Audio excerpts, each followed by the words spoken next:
Assalamualaikum warahmatullahi wabarakatuh. Hai teman-teman semua, gimana nih kabar kalian semua? Semoga sehat selalu ya, amin. Nah, hari ini aku mau share lagi aktivitas seorang ibu rumah tangga yang pekerjaannya urus rumah, anak, dan suami. Nah, jika kalian butuh motivasi beberes rumah, bisa tonton video aku. Siapa tahu dengan menonton video aku, kalian jadi termotivasi buat ikut beberes juga. Nah, oke, langsung aja ya teman-teman. Ini aktivitas aku di pagi hari. Ini aku tuh habis nyuci gitu ya teman-teman. Ini tadi udah aku giling tapi nggak aku rekod.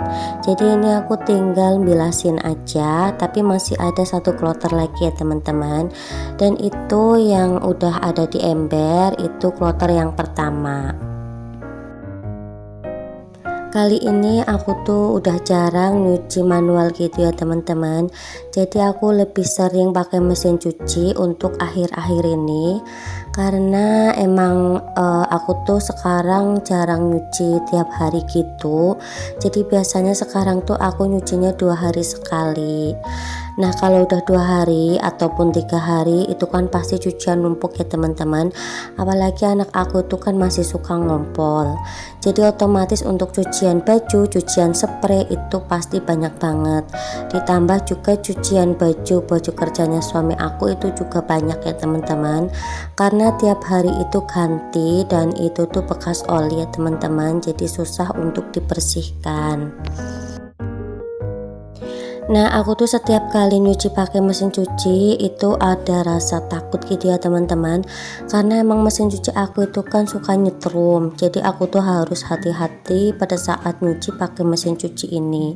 Tapi mau gimana lagi, karena cucian aku tuh udah banyak banget. Jadi kalau misalkan aku nyuci manual itu pastinya aku gempor ya teman-teman. Makanya aku pilih pakai mesin cuci aja. Tapi kalau misalkan cucian aku dikit atau aku tuh nyucinya tiap hari, itu pasti aku nyucinya manual ya teman-teman. Karena apa? Karena biar hemat listrik juga, terus juga kan gak terlalu banyak. Jadi kalau misalkan pakai mesin cuci itu sayang banget ya teman-teman. Nah, kemarin aku tuh 2 bulan, selama 2 bulan aku tuh nyuci manual full gitu ya teman-teman. Dan itu ngaruh banget ke listrik aku. Jadi tagihan listrik aku biasanya kan 400.000. Nah, pas kemarin aku nyuci manual itu tagihan listrik aku selama sebulan itu kisaran 200.000 sampai 250. Jadi lumayan hemat 200.000 gitu ya teman-teman. Karena kalau mesin cuci ini katanya kan dayanya itu banyak gitu ya teman-teman. Jadi untuk menggiling itu sendiri dan untuk pengering itu juga sendiri. Nah, ini walaupun aku pakai mesin cuci, tapi untuk pengeringnya itu nggak bisa digunakan gitu ya teman-teman. Jadi aku tetap nggak pakai pengering gitu. Jadi aku kalau misalkan jemur ya masih basah kayak gini ya teman-teman. Makanya untuk ngeringnya itu kadang 2 hari itu baru kering. Tapi kalau misalkan panas ya 1 hari kering gitu ya teman-teman. Selanjutnya ini baju kerja suami aku mau aku masukkan ke dalam mesin cuci. Ini mau aku giling ya teman-teman. Ini aku pakainya sabun colek karena aku tuh emang sekarang belinya sabun colek ya teman-teman. Karena kemarin aku kan nyucinya manual, dan aku tuh kalau nyuci manual lebih enak pakai sabun colek karena di tangan aku itu nggak panas. Nah, aku tuh mau sedikit cerita, siapa tahu kalian itu ada yang tanya. Nah, aku tuh 6 bersaudara gitu ya teman-teman. Aku tuh anak keempat, tapi sekarang itu tinggal 4 bersaudara karena anak yang pertama sama anak yang ketiga itu nggak ada ya teman-teman. Jadi kakak aku yang pertama itu meninggal di usianya kisaran 12 ataupun 13 gitu, aku lupa ya teman-teman. Pokoknya kelas 2 SMP itu meninggal karena kecelakaan gitu teman-teman. Dan yang ketiga itu kakak aku perempuan itu meninggal di usia 3 tahun. Jadi dulu tuh kata ibu kakak aku itu sakit panas, terus disuntik sama bidannya, dan selang 1 jam itu nggak ada ya teman-teman. Karena setahu aku kan misalkan anak sakit panas itu kan nggak boleh disuntik, dan itu disuntik akhirnya setelah 1 jam itu udah dinyatakan nggak ada. Makanya aku dari 6 bersaudara itu tinggal 4 ya teman-teman. Aku nomor 4, terus kakak aku yang nomor 2. Kakak aku yang nomor 2 itu sekarang tinggalnya di Cilacap, dan kedua adik aku. Jadi aku tuh masih punya adik terakhir yang masih sekolah gitu ya teman-teman.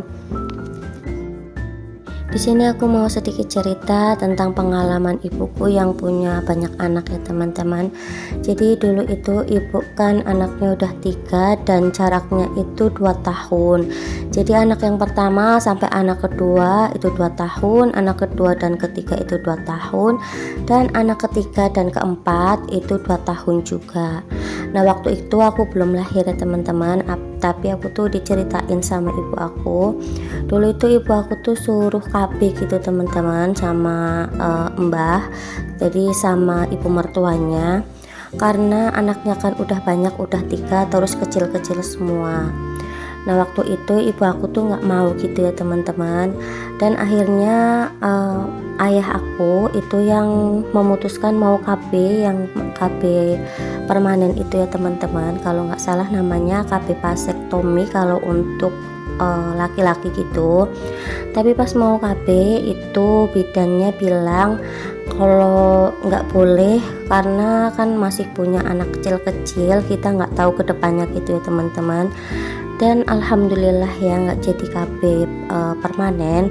Kalau misalkan dulu ayah aku itu KB permanen, mungkin anak ibu aku tuh sekarang cuma 1 aja ya teman-teman, yaitu kakak aku yang nomor 2. Nah terus setelah punya anak keempat itu kan ada program pemerintah itu diwajibkan KB.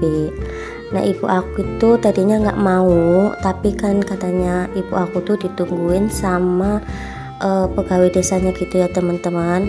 Pokoknya harus KB gitu karena anaknya udah banyak, dan akhirnya ibu aku tuh KB dan pilih KB yang suntik. Habis KB suntik selang 5 tahun adik aku yang nomor 5 itu lahir ya teman-teman. Dan ibu aku tuh akhirnya punya anak 6 gitu teman-teman, dan jaraknya itu nggak terlalu jauh ya teman-teman. Pokoknya ibu aku tuh punya anak 6 tapi jaraknya itu 2 tahun, kecuali aku sama adik aku itu selisihnya lumayan jauh karena ibu aku tuh KB suntik itu. Nah ini aku juga punya anak yang jaraknya nggak jauh gitu ya teman-teman. Jadi kakak sama adik itu bedanya cuma 15 bulan aja. Pas adik Azza lahir itu usia kakak genap 15 bulan. Jadi dulu pas kakak itu usia 6 bulan aku tuh udah isi adik Azza gitu ya teman-teman. Tapi nggak apa-apa ya teman-teman karena anak itu adalah rezeki. Dan untuk yang anak ketiga ini sama anak yang kedua itu selisihnya nanti 21 bulan. Jadi anak aku tuh yang pertama sampai yang ketiga tuh nggak ada yang jaraknya 2 tahun gitu ya teman-teman. Tapi sih aku percaya kalau misalkan banyak anak itu banyak rezeki, karena mereka pastikan membawa rezekinya masing-masing gitu ya teman-teman. Buktinya ibu aku itu anaknya 6 tapi sekolah semua.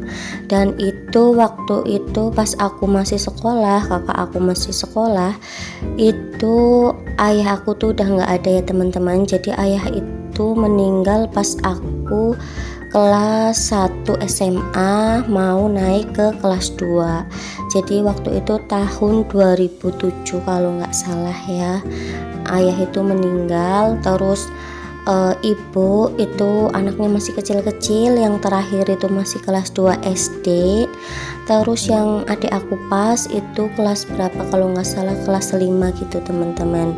Nah itu kakak aku masih kuliah, terus aku juga masih SMA, terus aku lanjut kuliah juga ya teman-teman. Itu ibu aku biayai sendiri ya teman-teman. Jadi setelah ayah aku meninggal itu ibu tuh nyekolahin anak-anaknya sendiri gitu teman-teman. Tapi alhamdulillah walaupun keadaannya itu pas-pasan, tapi ada aja rezekinya gitu ya teman-teman. Jadi dulu itu setelah 4 bulan menikah aku tuh hamil anak pertama. Tapi kehamilan aku tuh nggak bertahan lama ya teman-teman, cuma 2 bulan aja, dan itu keguguran gitu teman-teman. Jadi untuk janinnya itu udah nggak ada di dalam perut. Akhirnya sore harinya itu aku harus kuret, dan itu beneran ya itu bikin sedih banget. Dan waktu itu pas aku kuret itu kan gak ada saudara ataupun orang tua di sini ya teman-teman. Jadi cuma aku sama suami aku. Aku sama suami itu nginep di rumah sakit sehari karena aku kan kuretnya itu malam.